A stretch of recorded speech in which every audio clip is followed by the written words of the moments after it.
So I read his consultation earlier. And we've been talking about it. We've been recording all our training sessions and stuff. Yeah. It helps out a lot, especially with COVID. So, anxious, some moments of aggression towards strangers and stuff.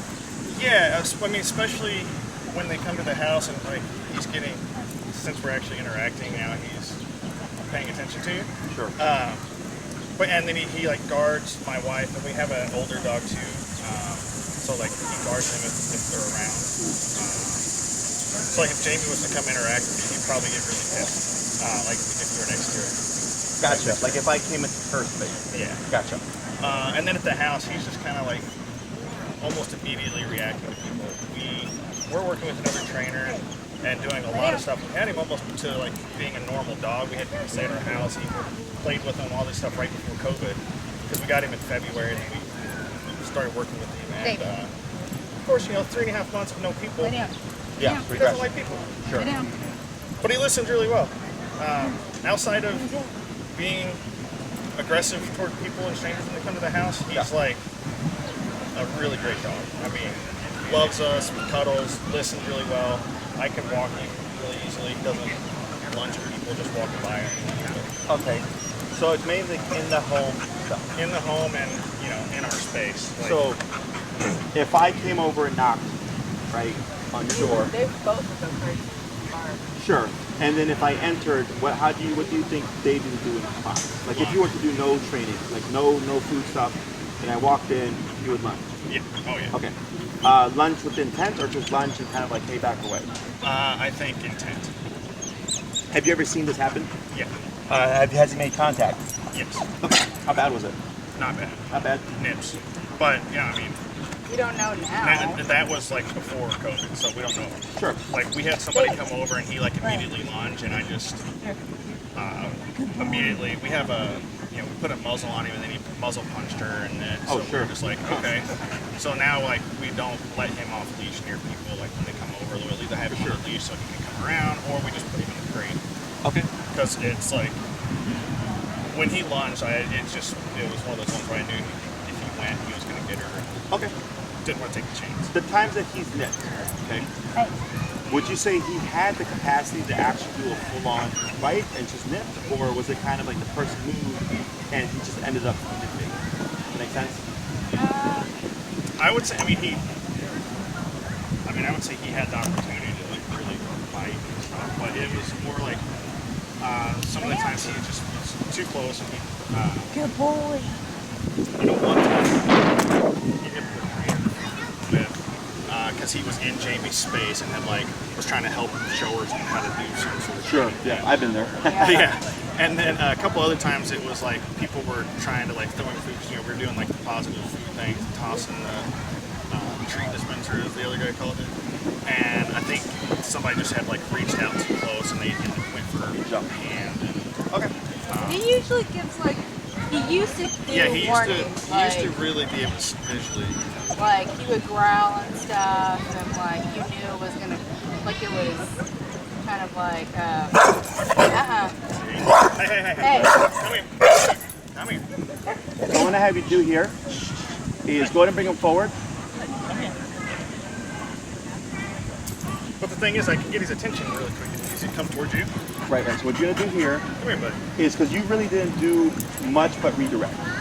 Okay. And I'm gonna explain how this stuff works. So here, as I start to see the eye contact, and then the open mouth and the pantry became closed mouth and chattery, and I was looking down, looking at you, looking down, and eventually he's like, hey, this is too much, and then the threat develops. Okay. And when you move him back and redirect him, you're taking him out of the context. So you're actually not teaching him how to handle the context.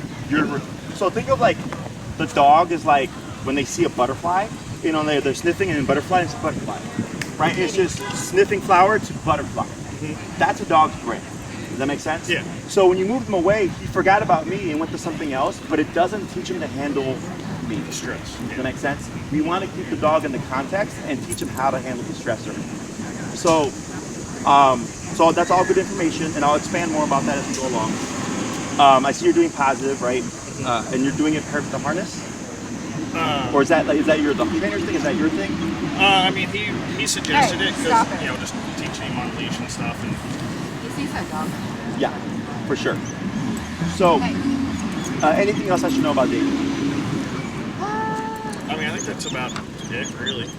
Okay, so the first thing I see here is anxiety and overstimulation. Okay, which is super common with pitties and pit mixes, right?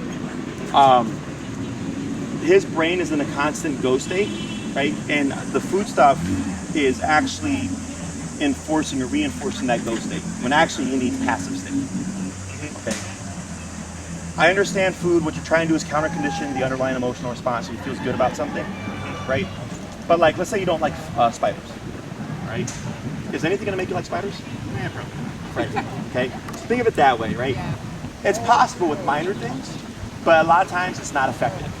I like to use food for counter conditioning for stuff that's not natural for a dog. Having their nails trimmed, wearing the muzzle, maybe being fitted with a leash in the beginning, they fight a bit. You can work through it, but you can use food to speed it along, right? Because it's not natural stuff. He's not meant to be leashed up. He's not meant to have a harness. He's not meant to be muzzled. He's not meant to have his nails trimmed or have a bath, right? It's all human stuff, things that we do to have a pet, right? That I use food there because it's not natural to him, right? But things that are natural, for instance, you just having a conversation with me and I was just standing still, right? That's natural. And he decided, for whatever reason, in that moment, hey, I'm too worked up, you're the closest target, back off. Does that make sense? Yeah. Yeah. So that we don't technically use food for, I just teach him to handle the situation, right? That there's consequence for his behavior and you have to find another outlet, okay, which is just accept, okay? With the people coming in, that's super common. Almost every dog becomes territorial. It's their nature. It's nothing bad. It's security, right? Anything. But it's bad when you get a dog that has issues and doesn't know how to shut off. Yeah. What happens is when that knock happens, he becomes territorial because that's what his instinct tells him. But then anxiety, overstimulation kick in, and then you have these things intertwined, and he doesn't know how to handle it. He's under stress. So 5:30, we have relatives or friends coming over. And when they ring that doorbell, oh, that's Jason. Oh, that's Bob, right? He doesn't. Yeah. And he's like, who the hell is that? And then he becomes suspicious. And then you open the door, and he may have seen that person 100 times, right? And then they come in, and he's acting as if he's never seen them before because they're out of your norm. Your norm is you guys, and if there could be anybody else within the home, because you're 24/7 around each other. Does that make sense? Yeah. So anybody outside of that would become or is suspicious because he's not able to break from territorial mindset. Yeah. Does that make sense? Yeah. So imagine at 2 o'clock in the morning, you wake up to some sounds, you go to inspect what's going on, and you see your friend in your kitchen. What's going to be your thought process? Yeah, somebody's. Like, who the hell, what are you doing here, right? Yeah. I know you, but what are you doing at my home at 2 o'clock in the morning, right? Yeah. That's him, even though like there's a knock and all that stuff. When you address the territorial behavior and you shut it down and you shut down the anxiousness and the overstimulation, then curiosity can come out. But as long as suspicion is there, he's going to be hesitant, which is why like with the feeding stuff, when they crossed that threshold, he was like, back off. Because he was still stuck in that state. And what they're trying to do is counter condition him to switch from that mindset. But you have to make him switch the mindset. So if another dog wanted to snap him out of it, they would bite him. That's it. Yeah. Okay, there's no, here's some treats. Here's some leftover duck that I hunted earlier. That's what Callie does to me when he gets a little too. Yeah, to say cut the crap, right?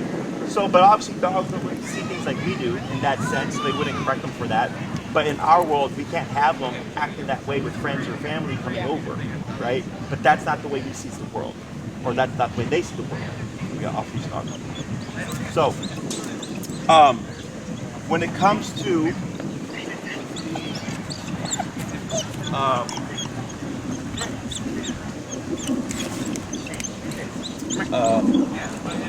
the socialization aspect, which is building trust and relationship with people coming over, we have to have that precursor of shutting down the territorialness and him not being amped up when they enter. So most people, we have two situations. So go ahead and pull back. Back, good. And then up. Up. So, most people, when the knock happens, you have two situations. You have the person behind the door, and you have your dog's behavior. People try to do both things at the same time, right? Because you're like you don't want to be rude and have them waiting up. But you have to shut this down before you open the door.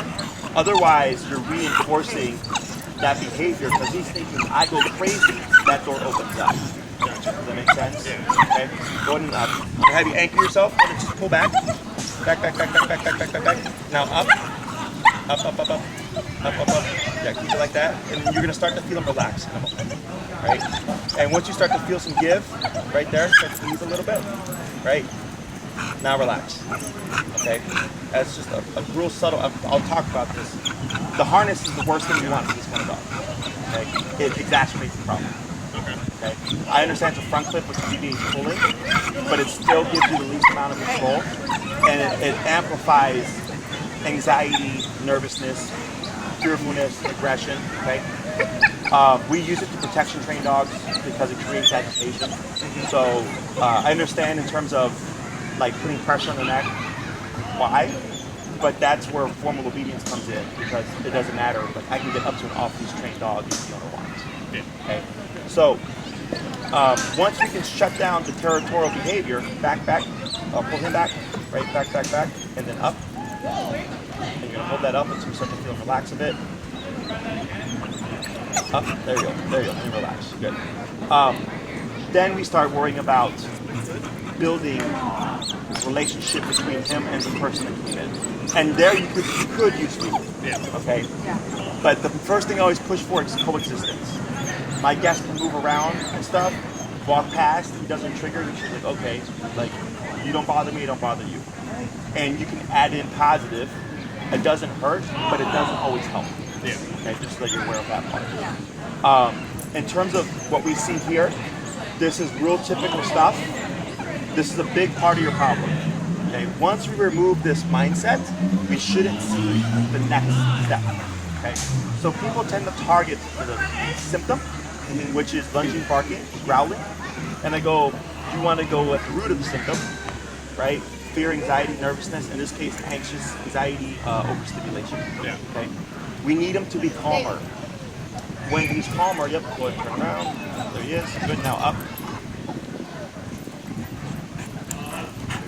And now relax a little bit. Up. There we go. Up again. Up. Yep. Hold right there. And when you start to feel him kind of give a little, then you're going to give in with him. Okay. The reason why this isn't shutting down is because there's no real aversive here. Okay. An aversive would be like a prong collar or an e-collar. Okay. Aversives are healthy. They're necessary. Okay. In our world, an aversive would be a ticket. It would be jail time, right? It could be a car crash, if you're speeding, things like we can foresee these things. Like it's like if I speed, I may potentially cause an accident in this area, I'm not going to do that, right? You can foresee that stuff. So that's a potential aversive that changes your behavior. Before reaching out, you guys doing your research on me? A little bit. Okay. Did you read up on my methods and stuff? Yeah. Okay, cool. So I'm known as what's predominantly an e-collar trainer. Okay. The reason why I love e-collar and use e-collar is because it's the easiest tool and gives us the fastest, most effective results. Okay. People tend to have a hard time with it in the beginning because they don't know what it is. Okay, so that's what all this is for, and I'll explain how it works for him. So, have you guys ever been to a chiropractor or physical therapist? Yeah. Have you ever had STEM? Yes. Yep, that's e-collar. Okay? So people think of it like a taser or like electrocution, like finger in the apple type of thing. That's not the case at all. It's a miniaturized TENS unit. Okay? In my opinion, it's more refined than the TENS unit because with a TENS unit, you can still get electrical burn. There can still be electrocution, and if you have like a pacemaker, then be very careful, okay? Because there's more of a current going. With e-collar, we don't have that. It's fully waterproof. There's no burns because there's no electricity going on. Yeah. And I've worked with dogs with heart murmurs, seizures, neurological disabilities, things like that, and never a problem, okay? Because it's all centralized to where the contact points are making contact. So we put it on the neck, and only the neck would twitch, and that the dog feels nothing anywhere else, okay? The reason why it's effective is because dogs are physical animals. You said your other dog bites at him to tell him to crap, right? So think of the e-collar as us with a bite on a button, if you will. Yeah. Okay. Most people, when they see these aversives, either the prong, the spike of the collar, or the e-collar, they try to approach it as a punishment. So I say sit. If you don't do it, punishment. Right? That is the worst way to train. Dogs don't understand that method. Okay? That's the old style of training. What we do is what's called pressure work. Right now, what I told you to pull straight up. What I'm doing is I'm taking what we have, and when you pull up, you feel pressure, right? Because the weight of his body. He feels pressure, but it's going opposite. The pressure you're feeling is going down, the pressure he's feeling is going up. And then when you start to feel him mellow, you relax your pressure and he goes into the sitting position, right? I don't want you to think of it as a sit. I want you to think of it as a relax. Does that make sense? Yeah. Obedience is mechanical, and we're in behavior mode. Okay, up. Right, good. We're in behavior mode, which is de-escalation. Okay, so by pulling up de-escalates, back escalates. Okay, so if he starts pulling forward to lunge and you pull back and he's still lunging, you're exacerbating the problem. You're telling him lunge more. When you pull up, the brain goes, what the hell is this? This is awkward. And eventually they're like, all right, this is uncomfortable. Then they start to relax, and when you respond with it, you feel, oh, if I just relax, the awkward pressure goes away. Okay? E-collar is pressure. Okay, it's electrical pressure, if you will. And at the chiropractor or physical therapist, they start low and they work their way up, right? And they say, tell us when it becomes too much. And then you say, right there. And they go, okay, we're gonna go down a little bit, and you let it do its work. Okay? Same thing for the dog. We find a number that communicates with him that's not over the top, but it's effective in the environment. Okay? Question so far? Not for me. So is there a specific like brand or like whatever? Yeah. So like we would give you like a link, and then it's on Amazon. You go there, you can buy it there, right? Okay. So the way I would approach a case like this is you have two parts. It's partially obedience and it's partially behavior. Okay. What dictates the length of time and stuff is what your end goal is. Okay. First thing I would do with this guy is leash walking, my style. Okay. So if you look at my videos and if you walk towards the end of the first session, you'll always see the dog right on the owner. Okay. Walking at their side, no tension. Bikes, dogs, people, everything going by, and the dogs, boom, right there. Focus, lots of focus, right? I don't care about the obedience aspect, I care about the discipline aspect for a case like this, okay? Think of obedience as control when you need it, okay? But for the behavioral thing, which is quote unquote more important, right? Because that's what the liability is, it helps because now he's being spanked or bitten for things, and then he starts to think like, oh crap, there's consequence now. It's not this treats and you know, slight aversive, it's not much, and, you know, like he's not really motivated to shut it down. Yeah. That's why he's still stimulated. When we have e-collar, nobody wants uncomfortableness, right? When you're in an uncomfortable situation, you think like, how do I get out of this, right? The e-collar is the same thing. It's a motivator, a negative one, but it's a motivator, but that's what settles the dog down. Because he's like, I don't like this, how do I get it to turn off? And then once you start to figure that out, you start to see a much more passive dog, okay? So instead of targeting the aggression stuff, I would say, let's do the leash walking first. We're gonna see what does that fix. Let's say we do first class, and he goes from this whiny, anxious pit to a very, he's still anxious, but it's very like just passive energy, and stuff is happening, and it's not like this. Then I go, perfect. Now we're starting to shape what we want, okay? And then we build off of that. So it's typically 2 classes for the healing stuff, okay? Then we most likely transition into a little bit of how do we socialize them after. We would need a muzzle, right? You want to muzzle condition them. I would give you exercises, and then you would just start doing that on your own time. They're super simple, okay? Then we come back and we start revisiting obedience. The next thing usually on the menu is recall or come when called, because if he gets off leash, that's a potential danger, you lose your dog, whatever, okay? And then what happens after that is really just contingent on how much control do you want over your dog. If your life is just, because he goes to the dog park, is that right? No? Oh. He's never been able to go because it was like, he started showing aggression right before, and then, of course, by the time we started getting comfortable to go, COVID hit, and... Sure, okay. So like, let's say... We honestly want to like, one of our worries, we like to travel, and we have to take him wherever we go, because he doesn't know strangers. Sure. We want to be able to, like, board him, or like, give him with a friend. For sure. And just so you Or know, just have people come to the house. yeah, for sure, have a And normal be life. able to like, Yeah, have a normal life, interact. right? And unfortunately, COVID is impacting a lot of people. Once it hit, I had like maybe 3 to 4 clients text me like within 3 to 4 weeks that their dog went 80, you know, because everything just got tossed on its head. So we would work on that stuff, right? Obviously, the priority is always with behavior. Yeah. So if your concern is just, we just want to address this behavior and do what we need to do, I do like bare bones stuff. Where I go, I know you need to do this, and this is the exercises, and then you do your homework, okay? And then there's, hey, we want not only to address the behavior, but we want, you know, a completely off-leash trained dog. And I go, okay, then that's more time. Does that make sense? Yeah. So I don't teach stuff that you don't need. yeah. Okay, so with a case like this, at a minimum, you need the heel, because that's what allows him to settle in this environment. Yeah. The recall, in case you want to take him off leash, you want to go hiking or something, you always have your dog back, and then the socialization stuff, which is easy to teach. It's just time to practice.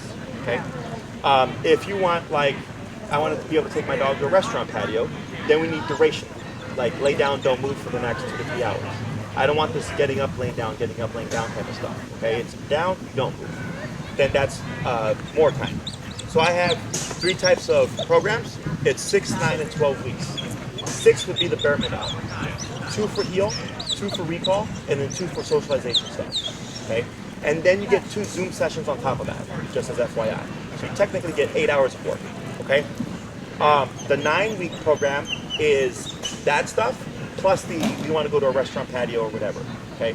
Then the 12-week program is all of that stuff. Plus, we build off-leash reliability, so you can go hiking with your dog, you can go to, you know, patio and stuff like that. You do, of course, have to do your homework. Dog park is a variable, okay? Because there's a lot of personalities at the dog park. He might vibe with some, and then others, he's like, I hate these personality types, right? And just like nobody can make you like someone, Yeah. that's a personal decision. It's the same thing for the dog. I can't make him like a certain personality type. Yeah. Does that make sense? Yeah. Realistic scenario, Davey. in a lot of my cases, is that, yep, go to redirect. Good. Go ahead and move him a little, there you go, there it is, and now relax. Good. And you see how he like spirals there? That spiral is I want this to turn off, and he gets a little frustrated, but because it's not an aversive, he doesn't break away from the attention. Does that make sense? So, realistically speaking, in most cases, socializing him with a friend's dog is more realistic than dog park. Because I have a very specific way that I get dogs to build comfort with each other. I teach it to you, and then you repeat it, right? And then maybe he opens up to that dog, he makes friends, and you're like, perfect, he has a friend now. And then you do it with another friend's dog, you know? And then maybe you try with another friend's dog, but that dog's too high energy, he doesn't like it, then they go like, they're not gonna be friends, okay? That's typically the most realistic approach.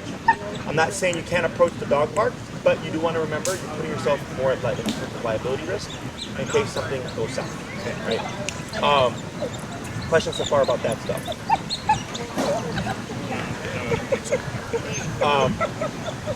So length of time just depends on what you want.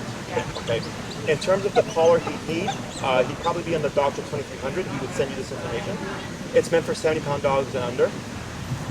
It's a 3/4 mile range, plenty of range for standard family pet, fully waterproof system. And then, if you want to see what this looks like, that's why we've been recording stuff. So we've got our, social distance dog training now. I don't touch the dog. I coach you from beginning to end. Okay. The con is it's a little frustrating in the beginning because I'm coaching you through everything. You're trying to figure out what the hell am I supposed to do? Yeah, you're coaching us. We're trying to coach the dog. But we've not had a client not get the result I need by the end of the first time. Not happening. Okay, so that's one thing. The other thing is nothing's tied to him. Everything's tied to you, and you're the most important part. Pre-COVID, I would work with the dog, and then the owner would watch, and then I'd hand them over to them. But a lot of times, I was working through difficult things. Then when the owner came across that on their own time, they didn't know how to handle it, right? So now, since you're doing it beginning to end, you're learning more, okay? It's a lot of information. So like if you forget anything, you just refer to your video, right? If you're struggling with something, I go, hey, I have a client, same issue. We fix it in the class, here's the video. Okay, so we just send it to you. You watch it, and you're like, oh, okay, that's what it's supposed to look like. Great, and then you go apply it. Okay, so it's like everybody's kind of referring to each other whenever they need help. Yeah. Okay. In terms of realistic expectations, my goal here was to be to turn Davey around, where don't expect him to just naturally be a good dog. Okay, that doesn't work that way. He'll be a good dog because you make him be a good dog, right? And there's certain things that I'll educate you on and say, like, you want to not do this, but do it like this, right? So if you're like, but I want to do it like this, I'm like, but it won't work like that. And you're really insistent on this, then good luck. You know what I'm saying? You have to accept some things, okay? Because someone might say, like, Jesse, I want anybody to push my dog and just put their face in their face and go like, right? And then like the dog's fine. I'm like, nope. A lot of liability there. And if, like, I wouldn't like that, so why the hell should a dog like that, right? It's not realistic. Everybody has their own boundaries and stuff. But if I'm like, we have a very structured way of approaching, very calm, and put rules to it, and he's great, then perfect, he found the way, right? And as he builds trust with people, you may see at some point he gets more comfortable. Go ahead and redirect him. Davey. There you go. He gets more comfortable. Up, yep. And he might open up to that person, okay? But it's very structured. There's some dogs that, you know, you can quote unquote do whatever you want, but that's not every dog. Okay? Questions about that? No. Because yeah, our other dog's the opposite. She'll let anybody do anything. Sure. Yeah. So when you get the opposite dog, it's kind of like, what? You know? But they're not off the factory line where it's consistent, always the same personality type, you know? So in terms of when does the e-collar go away? That's like the most common question I get. In my book, when you need it, it's present. Okay? So like, you guys drive? Yeah. You go on the expressway? Yeah. You go speed limit? Right. Because you can get away with it, right? Unless there's a squad car, then I would assume that you slow down, right? I would assume that you slow down because you don't want to get a ticket. The authority figure makes you change your behavior. Same thing for him. Think of the e-collar as a cop on the collar. If he's great when no one's home, and only when guests come over, when you're outside, does he get a little kind of edgy, then that's the pattern. And it's not that you're always using it, it's that just the presence of it de-escalates and calms him down, you know? And should something happen, you have the tool to get him back under control. Because life isn't black and white. There's a lot of gray areas, you know? So like, let's say you get him to a point where he's recalling dog is reliable, but then someone like blows off the fireworks and it scares him. Now he runs away. It's not about obedience, it's about he's scared for his life. Right? So in that moment, it's not about, hey, buddy, come to me. Like, hey, man, I'm scared of what just happened. I'm trying to get to safety. You know, then you have to make him come back, and the e-collar allows him to do that. Okay? If things should go south, should we try to socialize him, we can correct him. Okay? And we keep repeating contact. Most people try to stop the exercise, but then the dogs just learn if I blow up, they'll remove me. Right? Like I saw you pull him away from me earlier, and I was like, no, you gotta learn to take the contact, right?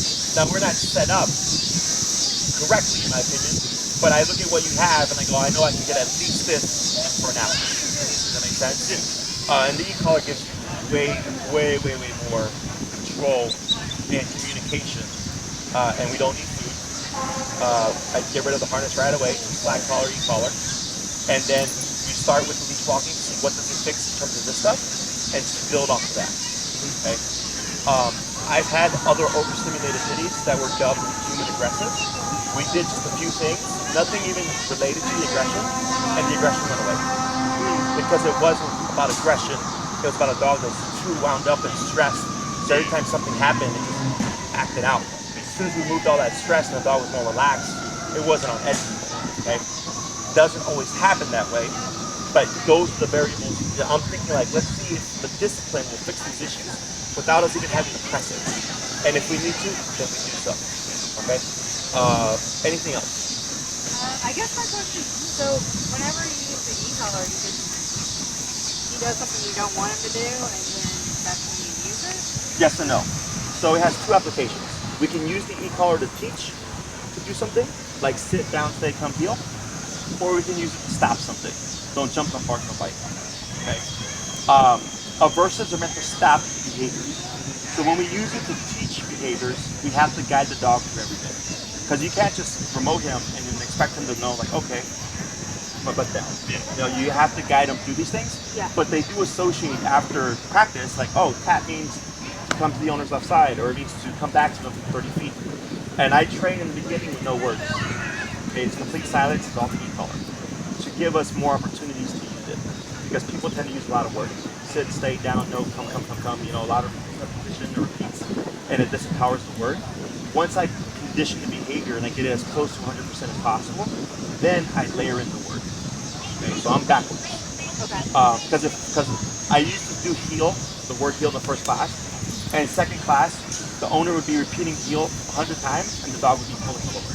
And I'm like, why are you saying heel? Why don't you just use the remote? They're like, well, I thought the dog knew what heel meant. I'm like, no, clearly it doesn't, right? So by removing that word, it forces the owner to use the remote to make the dog perform its behavior. Okay? And we build on things. So in the beginning, I'd have you avoid certain situations if possible. And I'll tell you, like, if it does happen, just do this for now. Because if I try to give you everything all at once, you're just going to, you know, overload. Okay? Other questions? I don't think so. I mean, yeah, with the other trainer we were working with, when we had talked to him about how he's kind of progressed during COVID, he wanted us to put him on Prozac. And I'm wondering, like, if this is, I don't know. We definitely don't want to do that, obviously. That's why we're having this conversation. Yeah, sure. So Prozac sedates the dog, that's all it does. Yeah. Okay. Yeah. And That's what I was thinking. Is like, it definitely doesn't address it. Correct. Puts them So, in a dream state or whatever. I have had almost every single of my aggression cases be on doggy Prozac, trazodone, or fluoxetine, and the dog still bites. And I've had dogs on it for years. And I come in, I'm like, and they're like, oh, the dog's on, you know, Prozac, whatever. I'm like, all right. I'm like, did it help? They're like, well, he'll still bite. I'm like, so why is the dog still on Prozac? Yeah. And they're like, well, we're afraid that it'll be even worse now. You know, like it's just that fear of now if we remove it, and almost all of them stop, the dog's fine. Because he's not had his own discipline yet. Yeah. No one has bitten him. You know, that's what another dog would do. And there's more behind it, like in terms of like the medical industry and all that BS, right? Money and all that stuff. And then even like vets are backed by like Pedigree and certain food brands that are garbage. But when people like they'll tell the owner like get Purina, and the owner will be like, okay, a vet told me to get Purina, and it's the most garbage food. But because their vet is saying get Purina, and they're backed by Purina, they're like, okay, well I guess that's food for my dog. But ultimately it's not, right? And this is 10 years of experience in working with these kinds of cases. Can I make him unanxious? No. He's an anxious dog. But we can teach him to handle it better. You can tell him what to do if he's becoming anxious, and you can disagree with it. Does that make sense? Yeah. Because that's what another dog would do. If they don't like, dogs don't like unstable energy. So if they saw something, if at the dog park, if you ever have been, and you see a dog acting out, like all the dogs would kind of crowd around them and like kind of nip at them, because they're saying that's not allowed here. Yeah. You know, so if you go to a private restaurant and you're trying to enjoy a nice dinner, and there's a very loud couple, the contact is not, you know, like you would want to complain. Yeah. But if you're at a bar, we know bars are loud. We wouldn't go to a bar and then complain to the waiter like, hey, this is loud stuff. You know what I'm saying? So dogs are the same way, but they address each other. Whereas in our world, we would call authorities to address another person, or go to like the manager or an employee. Does that make sense? Yeah. Yeah. So their world is very different than ours. This is not going to psychologically, emotionally, or physically screw them up. That's all just BS because of misinformation and just like, how'd you say, people not being, what's the word, not wanting to accept how dogs naturally are. Yeah. You know? But I built my whole career on solely using color. All right. Questions? When we would do training, I mean, is it somewhere here or do we go Correct. somewhere? It's here. Yeah. So like we've been here since like 9 o'clock or whatever, and we're just back to back. So because of COVID, you know, we've been meeting people here because I have a facility, which by the way, if you train with us and stuff, he's more than welcome to attend our facility for morning stuff. And you bring his equipment, and we reinforce everything. And we have other dogs that are just the same way, and with us, we're perfectly fine. Okay? So, Because yeah, I mean, like she said, that is one of our concerns at some point when we do need to travel. Yeah, you gotta leave them somewhere. So, because of COVID, and my facility is like, go back on hours and staff and stuff like that, is by meeting everybody here, it allows me to see more people in a day than if I were to travel home to home like I used to. but it's great because as you can see, there's a lot going on. Yeah. So if you can get your dog to listen here, theoretically, your dog should be able to listen even at home, right? You're in the context, we're not in a quiet room, we're not in your house where everything's, you know, very controlled. We're in real life. If something happens, no big deal. He becomes reactive, I show you how to control it, right? So you're getting that real-time learning experience. So when you leave and you come across it, you're like, oh, we went over this at All's Cars, okay? And then, so you get, depending on your program, it's 6, 9, or 12, 1 day a week. You pick a time with Maria, and then you also get those 2 Zoom sessions. The Zoom sessions are more so for like the FAQ stuff or like general questions, so that we don't waste time during the training session. I want to use this time like doing stuff, right, that we can't do over Zoom. And then the Zoom stuff is just like, hey Jesse, you know, we'd like to have a guest come over. All right, cool. We'll plan for it. Maybe the first half I kind of coach you through everything. The second half your guest actually comes over, and then I guide you through it. Okay. Remote makes things super easy. Once you understand the concept, it is like stupid simple. Okay. Other questions? I mean, my next question was just going to be how we approach having somebody at the house, whether that would be having you guys come out or just having like a friend come and test that out. Like, correct. Once we're to that stage. So what I would do is I have a video online that I would send you to say like, this is the general exercise. Okay, you would watch that, and then you would plan for somebody that you're comfortable with to come over. First 15 minutes, real quick explanation. Hey, this is what we might see. So you have your thought process, and then they come, they knock, ring the doorbell. I coach you through everything, or I see you do what you're going to do, correct any issues. Then your guest comes in, and then we kind of just push it from there. Okay.